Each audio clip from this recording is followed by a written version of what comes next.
Family TSRC Team ស្មានមិនដល់សោះមនុស្សដែលខ្ញុំស្បង់បាយក្បត់សាវ៉ា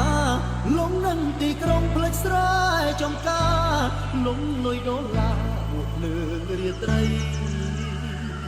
លេចនាងទោះស្រែដែលបងធ្លាប់តែជួររឲ្យស្រីឃើញគោច្រឡំក្របីមិនស្មានស្រីមកវិញម្លឹងអូពួតប្រាប់ពីសាច់រលៀបលេដំឡៃរាប់រយសំណាប់លេខតស្រែលេខស្ទូងថាយមិនស័កសមឡើយអូនអ្នកក្រុងលុយឆ្អើយពេញដៃ